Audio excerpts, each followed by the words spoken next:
जवाब क्या है? जो है सो है।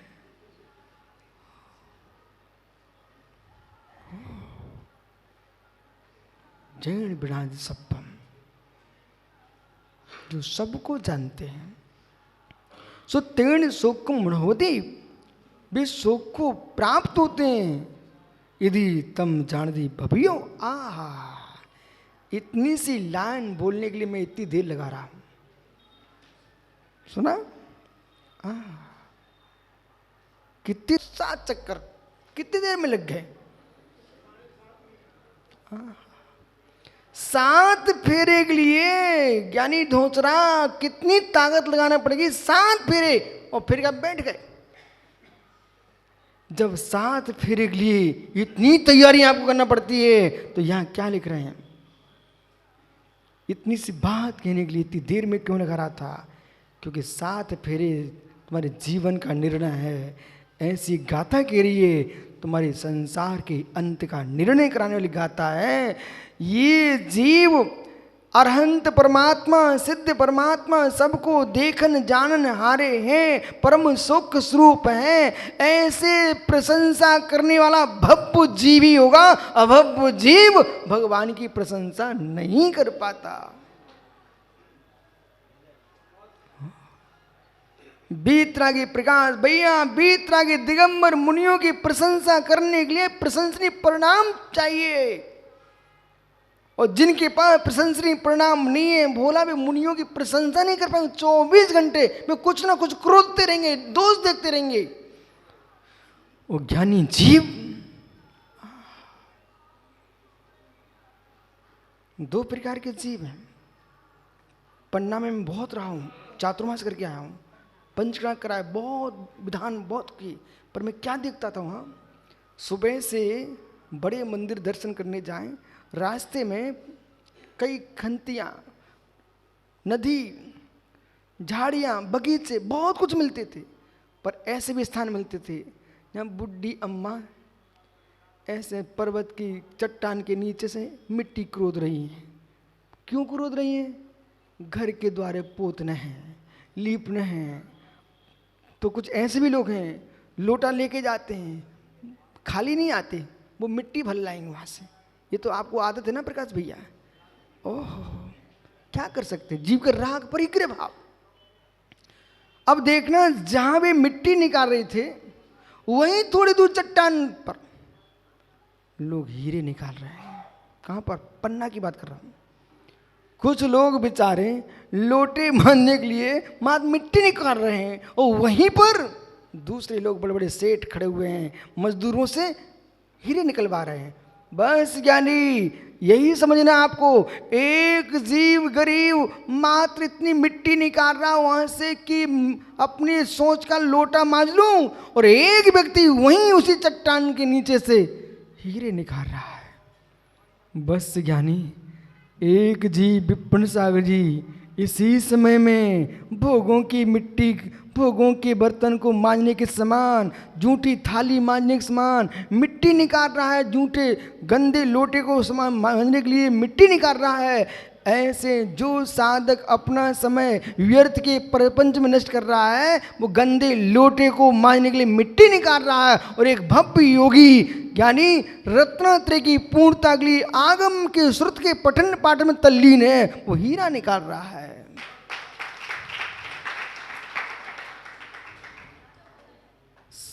समय दोनों का जा रहा है, समय दोनों का जा रहा है, लेकिन गरीब झुपड़िया में बैठा मिलता है, और हीरा निकाल करके महलों में बैठा मिलता है।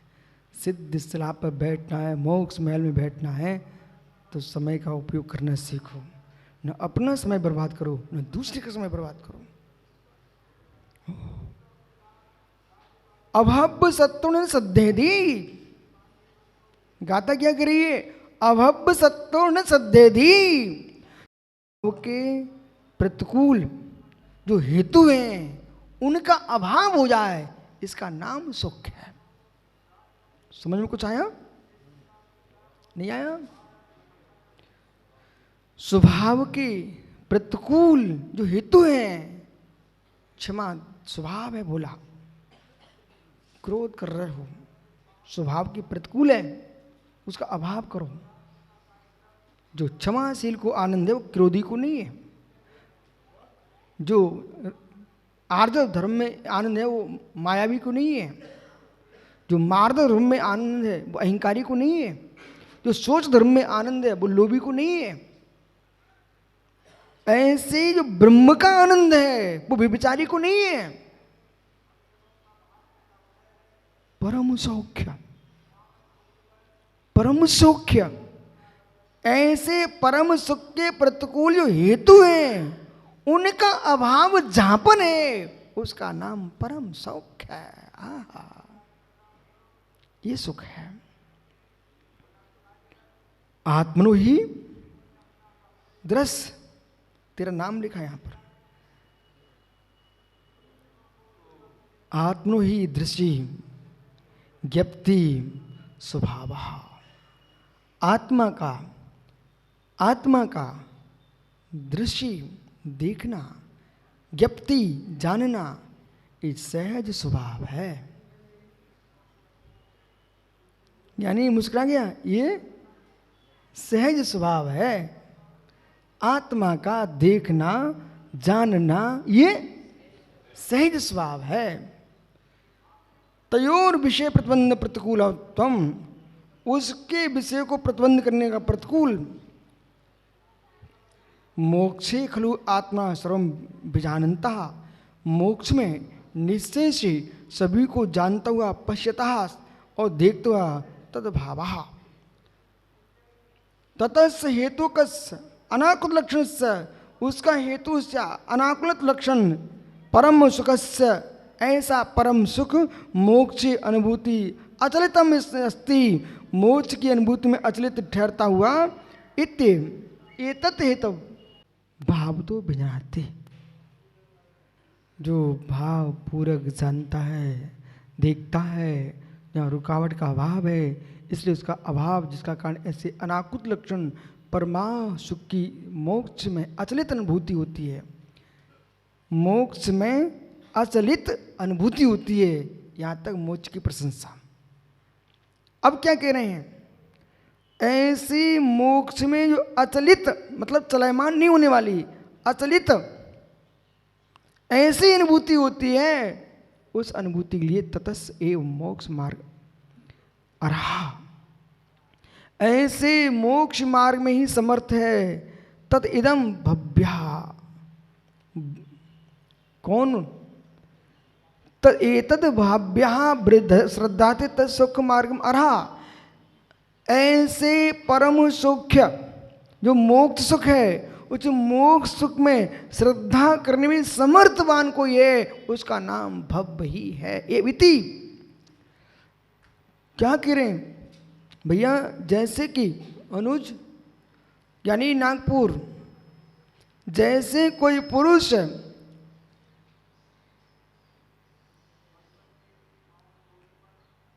नारायण होगा तब कोट सिला उठा पाएगा, नारायण होगा तो कोट सिला उठा पाएगा, और नारायण नहीं है तो कोट सिला नहीं उठा पाएगा।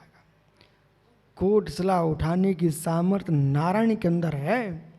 और वज्र गुफा कहाँ की?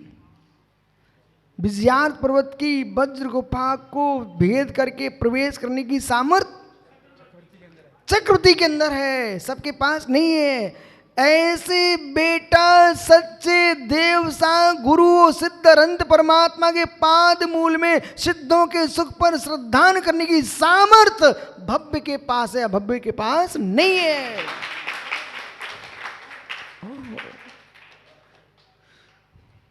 अतएव कतिपय एवं संसार मोक्ष मार्ग अर्हा न श्रेयति, इसलिए मालूम क्या करें? मोक्ष मार्ग में संसार के प्रत्येक प्राणी की सामर्थ्य नहीं है।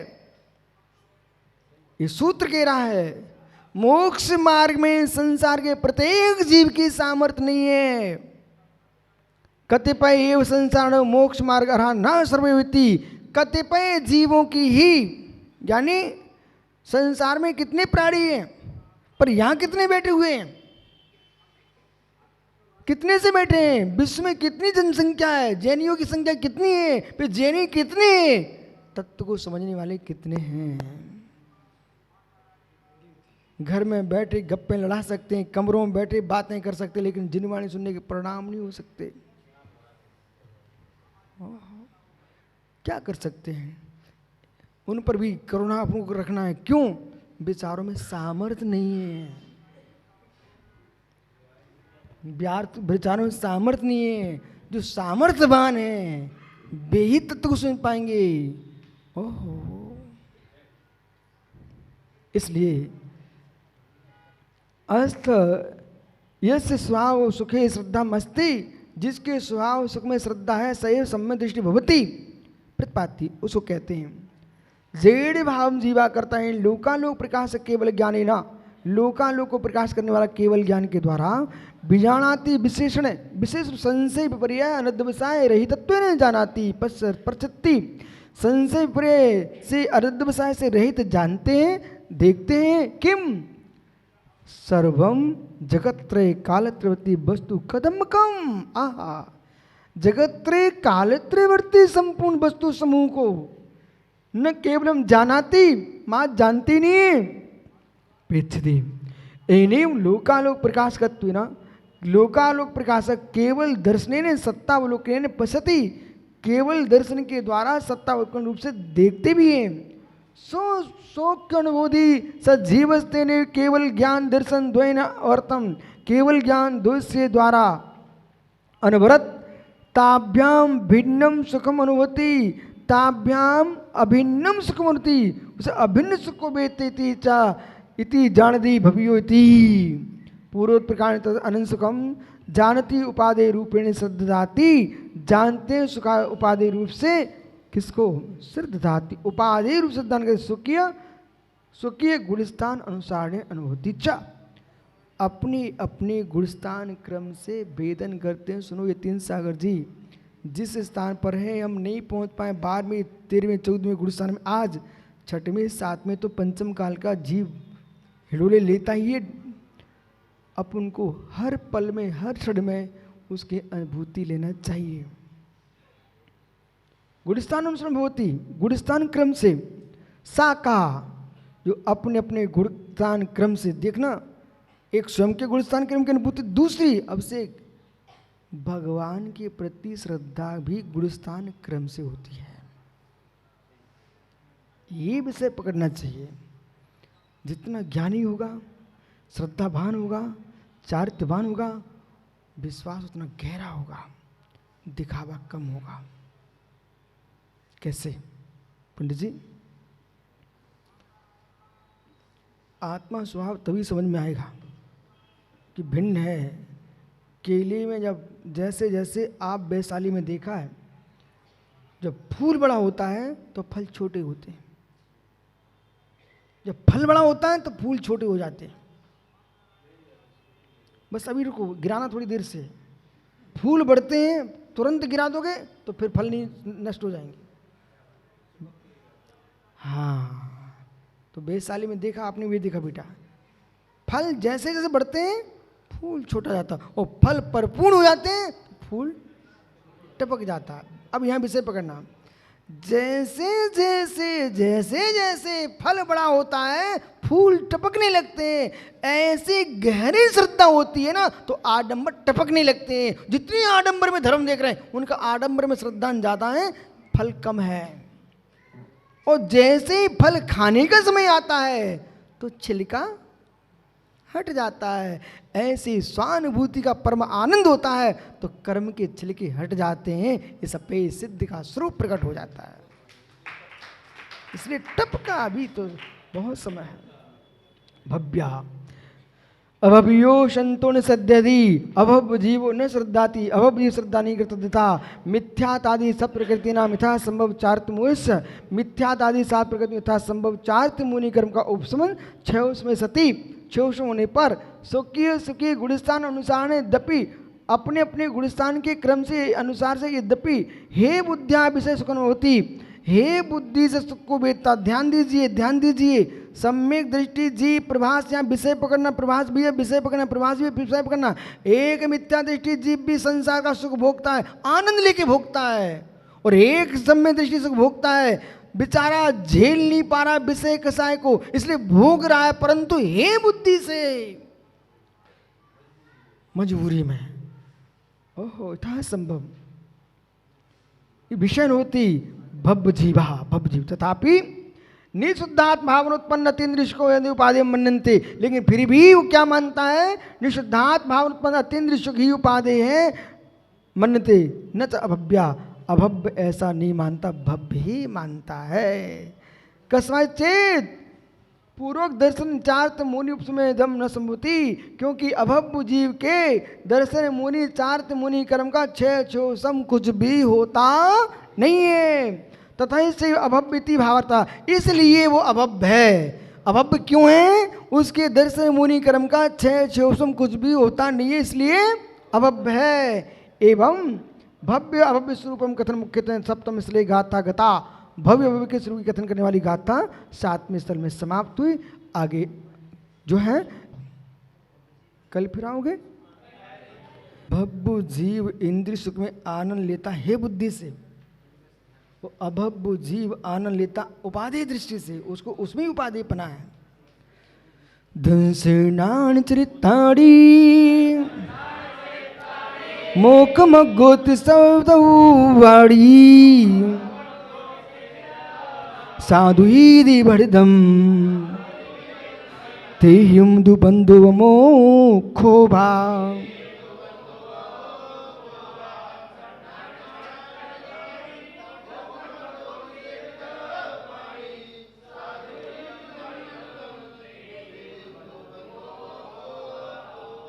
ज्ञानियों पूर्ण तैयारी से कर लाना, विशिष्ट गाथा की व्याख्या आगे करेंगे।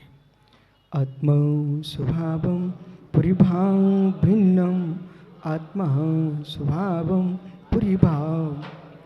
आत्मा का स्वभाव प्रभाव भिन्न। महावीर स्वामी की